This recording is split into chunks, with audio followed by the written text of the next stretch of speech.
ప్రపంచంలోని పెద్ద కంపెనీలను రాష్ట్రానికి తీసుకువచ్చామని గత ప్రభుత్వం ఎన్ని గొప్పలు చెప్పుకున్నా గ్రామ పంచాయతీల డిజిటలైజేషన్లో మాత్రం విఫలమైందనే విమర్శలు వినిపిస్తున్నాయి.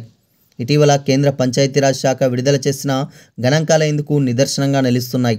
రాష్ట్రంలో కేవలం 50% గ్రామాలు మాత్రమే ఇప్పటి వరకు డిజిటలైజ్ అయ్యాయని కేంద్ర పంచాయతీరాజ్ శాఖ వెల్లడించింది. దీంతో 100% గ్రామాలను డిజిటలైజేషన్ చేసే అంశంపై ప్రస్తుత సర్కారు దృష్టి పెట్టింది. గ్రామాలు వాటి పాలకవర్గాలను పనితీరును మెరుగుపరుచుకునేందుకు కేంద్ర ప్రభుత్వం 2020 ఏప్రిల్ 24న ఈ పంచాయత్ మిషన్ మోడ్ ప్రోగ్రాంను ప్రారంభించింది. అంతేకాకుండా గ్రామ్ స్వరాజ్ అనే పని ఆధారిత సమగ్ర అప్లికేషన్ను తీసుకొచ్చింది. ఈ అప్లికేషన్లో పంచాయతీలకు సంబంధించిన అన్ని అంశాలు పొందుపరిచి ఉంటాయి.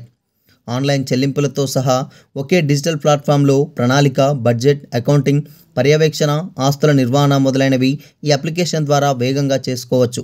ఇప్పటి వరకు దేశవ్యాప్తంగా 2.44 లక్షల జీపీలకు సంబంధించి తమ గ్రామ పంచాయతీ అభివృద్ధి ప్రణాళికను సిద్ధం చేసి ఈ యాప్లో అప్లోడ్ చేశారు.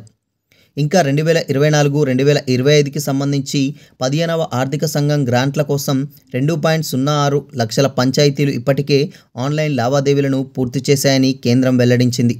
రాష్ట్రంలో మొత్తం 12,771 గ్రామ పంచాయతీలు ఉంటే అందులో 10,915 గ్రామాలు ఈ గ్రామ్ సర్వీస్ను ఉపయోగించుకునేందుకు రెడీగా ఉన్నాయి.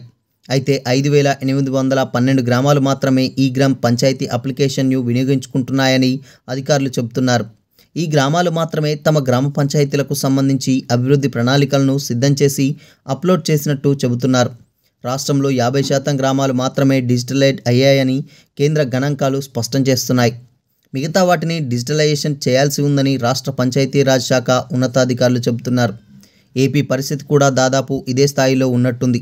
బీహార్, యూపీ, రాజస్థాన్ వంటి బీజేపీ పాలిత రాష్ట్రాలు సైతం ఈ గ్రామ్ డిజిటలైజేషన్ చేయడం చాలా రాష్ట్రాలతో పోల్చితే వెనుకంజలో ఉన్నాయి. మరోవైపు దక్షిణ భారతదేశంలోనే కాదు, యావత్ దేశంలో కేరళ తన గ్రామాలను దాదాపుగా పూర్తి డిజిటలైజేషన్ చేసి ముందంజలో ఉంది. రాష్ట్రంలో మొత్తంగా 12,771 గ్రామాలను ఈ గ్రామ్ స్వరాజ్ అప్లికేషన్ వినియోగించుకునే విధంగా చర్యలు తీసుకుంటున్నట్టు రాష్ట్ర పంచాయతీరాజ్ శాఖ ఉన్నతాధికారులు చెబుతున్నారు.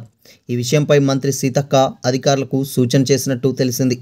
ప్రస్తుతం పంచాయతీ ఎన్నికలున్న నేపథ్యంలో ఈ ప్రక్రియ కాస్త పెండింగ్లో పడిందని, ఎన్నికల ప్రక్రియ ముగియగానే దీనిపై దృష్టి సారించి రాష్ట్రంలో 100% గ్రామాలు డిజిటలైజేషన్ చేయనున్నట్టు వెల్లడిస్తున్నారు.